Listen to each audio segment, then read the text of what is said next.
Anda masih bersama kami di Presisi Pagi. Pemirsa, Kapolda Kalimantan Tengah mengajak seluruh elemen masyarakat wujudkan persatuan dan kesatuan melalui kegiatan apel kebangsaan bersama elemen masyarakat. Dan berikut laporan dari Bribda Paula Christine, personil Bithumas Polda Kalimantan Tengah. Selamat pagi dan salam presisi. Pemirsa, Polda Kalimantan Tengah menggelar apel akbar kebangsaan buruh dan ojol Kamtibmas tahun 2025 dalam rangka memperkuat persatuan dan kesatuan bangsa serta menjalin solidaritas antara Polri, pekerja dan komunitas ojek online di wilayah Kota Palangkaraya. Dan berikut liputan selengkapnya untuk Anda.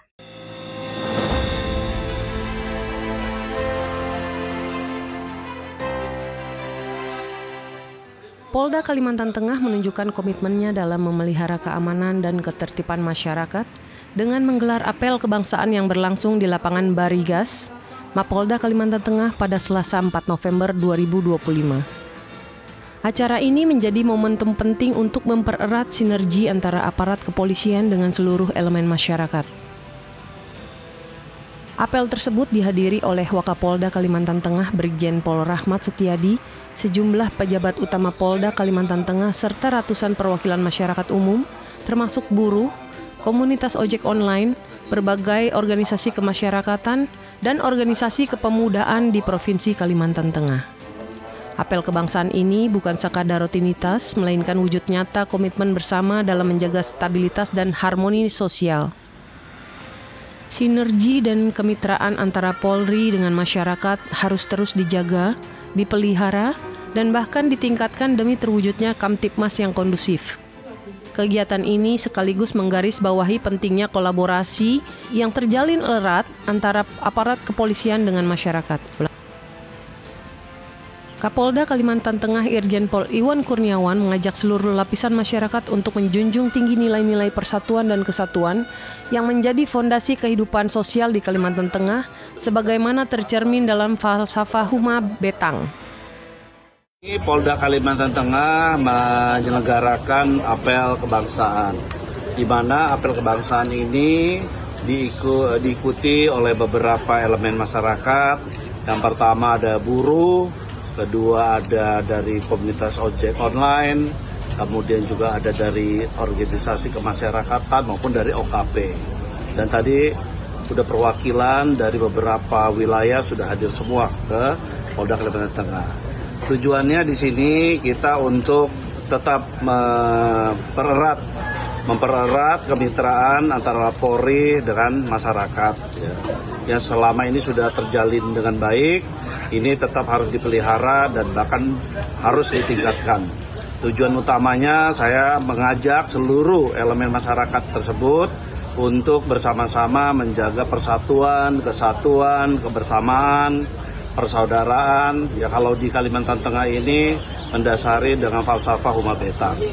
Nah, persatuan kesatuan itu bisa terwujud kalau kita sering ada pertemuan-pertemuan, silaturahmi sehingga muncul komunikasi. Saya juga berharap dengan kebersamaan ini para elemen masyarakat itu bisa menjadi mitra strategis Polri dalam rangka untuk menciptakan situasi yang aman dan kondusif di wilayah Kalimantan Tengah. Demikian informasi yang dapat kami sampaikan. Saya Bribda Paula Bithumas Polda Kalimantan Tengah melaporkan untuk Polri TV. Salam presisi. Pemirsa, Polres Sukoharjo menggelar upacara kenaikan pangkat pengabdian. Aibtu Sunarno naik pangkat jadi Ibda. Dan berikut laporan dari Brigpol Eva Rizky Yunita, personel Humas Polres Sukoharjo, Polda Jawa Tengah. Selamat pagi Sobat Polri, salam presisi. Saya Brigadir Eva, izin melaporkan dari Polres Sukoharjo. Hari ini Polres Sukoharjo mengadakan upacara kenaikan pangkat pengabdian dari Aibtu ke Ibda. Mari kita saksikan. Polres Sukoharjo menggelar upacara kenaikan pangkat pengabdian yang berlangsung hikmat di halaman Mapolres Sukoharjo pada Senin 3 November 2025. Acara ini menjadi bentuk apresiasi institusi Polri kepada personel yang telah menunjukkan dedikasi dan loyalitas tinggi selama masa dinas. Dalam momentum istimewa ini, Aibtu Sunarno yang sebelumnya menjabat sebagai Kanit Propam Polsek Waru resmi menerima kenaikan pangkat setingkat lebih tinggi menjadi Inspektur Polisi 2 atau IPDA. Kenaikan pangkat pengabdian ini merupakan penghargaan atas rekam jejak pengabdiannya yang panjang dan tanpa celah. Kapolres Sukoharjo, AKBP Anggaito Hadi Prabowo menegaskan bahwa kenaikan pangkat pengabdian bukanlah sekadar formalitas, melainkan sebuah prestasi yang patut dijadikan teladan bagi seluruh personel. Kapolres menekankan bahwa untuk meraih kenaikan pangkat pengabdian, seorang anggota harus memiliki catatan bersih tanpa pelanggaran disiplin maupun kode etik, menunjukkan integritas dan profesionalisme yang tidak diragukan. Kapolres juga menyampaikan pesan penting agar seluruh personel Polres Sukoharjo meningkatkan etos kerja, semangat, dan keikhlasan dalam menjalankan tugas dan tanggung jawabnya demi mengabdi kepada bangsa dan negara. Kapolres Sukoharjo secara langsung menyampaikan ucapan selamat kepada Ibda Sunarno dan berharap kenaikan pangkat ini dapat menjadi motivasi baru bagi seluruh anggota Polres Sukoharjo untuk terus berprestasi, menjaga marwah institusi, serta mempertahankan integritas dalam setiap pelaksanaan tugas. Demikian tadi upacara kenaikan pangkat pengabdian Polres Sukoharjo. Polri untuk masyarakat. Direktorat Lalu Lintas Polda Kepri melaksanakan rapat kerja teknis fungsi lalu lintas tahun 2025. Dalam laporan Wadir Lantas Polda Kepri, Rakernis ini bertujuan menyamakan persepsi dan pola tindak personel Polantas dalam pelaksanaan tugas. Dan berikut liputan selengkapnya untuk Anda. Wadir Lantas Polda Kepri dalam laporannya menjelaskan bahwa Rakernis ini bertujuan menyamakan persepsi dan pola tindak personel Polantas dalam pelaksanaan tugas serta mengoptimalkan digitalisasi di bidang pelayanan, penegakan hukum, rekayasa lalu lintas, dan edukasi masyarakat guna mewujudkan Kamsel Tipkar Lantas di wilayah Kepulauan Riau. Dalam kegiatan Rakernis, Kapolda Kepri memberikan bentuk penghargaan kepada personel lalu lintas berprestasi sebagai bentuk dedikasi atas prestasi kerja. Selain itu, Kapolda Kepri memberikan plakat penghargaan kepada Kepala Cabang Jasara Harja, BPTD Kepri, Dinas Kesehatan Kota Batam, pemerhati lalu lintas, serta perwakilan BNNP Kepri. Dalam sambutannya, Kapolda Kepri juga menyampaikan apresiasi kepada Direktorat Lalu Lintas Polda Kepri atas terselenggaranya kegiatan Rakernis ini. Kapolda menekankan pentingnya profesionalisme dan integritas anggota Polantas dalam mewujudkan keamanan, keselamatan, ketertiban, dan kelancaran lalu lintas. Dari Humas Polda Kepri melaporkan untuk Polri TV. Polres Kutai Timur bekerja sama dengan PT DSN Group melaksanakan kegiatan penanaman dan perawatan jagung hibrida di lahan ketahanan pangan Desa Muara Wahau, Kecamatan Muara Wahau pada Sabtu sore. Dan berikut laporan dari personel Humas Polres Kutai Timur, Bribda Natalia. Halo Sobat Polri, saya Bribda Natalia, salam presisi. Polres Kutim dan PT DSN Group tanam jagung dukung swasembada pangan 2025 pada Sabtu 1 November 2025. Polres Kutai Timur bekerja sama dengan PT DSN Group melaksanakan kegiatan penanaman dan perawatan jagung hibrida di lahan ketahanan pangan Desa Muara Wahau, Kecamatan Muara Wahau.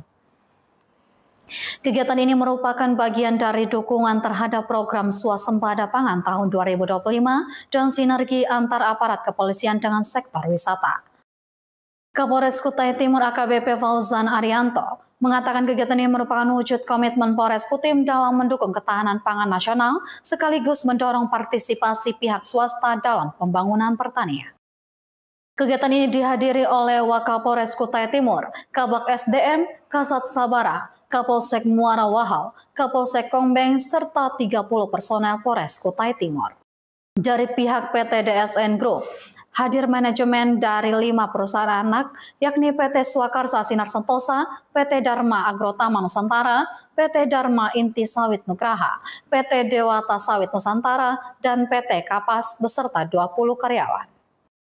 Kehadiran pejabat ini menegaskan pentingnya kolaborasi antara aparat keamanan dan perusahaan dalam menjaga ketahanan pangan lokal. Adapun total lahan ketahanan pangan PT DSN Group di wilayah Kecamatan Muara Wahau mencapai 20 hektar dan penanaman dilakukan secara bertahap hingga seluruh area siap panen. Pada kuartal 3 sebelumnya, penanaman telah dilakukan seluas 5 hektar. Kegiatan ini menegaskan komitmen DSN Group yang terdiri dari 5 perusahaan anak di Muara Wahau dan Kongbeng untuk mendukung program swasembada pangan melalui penanaman jagung kuartal 3 dan kuartal 4 tahun 2025. Hingga saat ini, total luas lahan yang telah ditanami mencapai 12 hektar dan perusahaan akan terus menambah area tanam hingga seluruh lahan tercakup. Sinergi antara Polres Kutai Timur dan PT DSN Group diharapkan tidak hanya meningkatkan produksi jagung, tetapi juga menjadi contoh kolaborasi antara aparat keamanan dan dunia usaha dalam mendukung ketahanan pangan daerah. Langkah ini diharapkan dapat memberikan kontribusi nyata terhadap tercapainya target swasembada pangan tahun 2025, sekaligus meningkatkan kesadaran masyarakat akan pentingnya peran sektor swasta dalam pembangunan pertanian lokal. Hari ini kami melaksanakan kegiatan penanaman, kemudian juga sekaligus perluasan lahan, perawatan tanaman jagung yang sudah ditanam seluas 25 hektar. Sekaligus juga insya Allah di kuartal 4 ini target kami panen adalah sekitar 75 ton jagung pipil yang nanti akan kami hasilkan. Tentunya kegiatan kami pada kesempatan sore hari ini didukung oleh segenap dari seluruh manajemen PT DSN Group, sekaligus juga dibantu oleh 3 kelompok tani yang ada di Kecamatan Wahau dan Kongbeng, termasuk juga jajaran Polres Kutai Timur, Polsek Wahau, dan Polsek Kongbeng. Demikian informasi yang dapat kami sampaikan. Saya Bribda Natalia. Terima kasih. Salam presisi. Pemirsa, tetaplah bersama kami. Presisi Pagi akan segera kembali.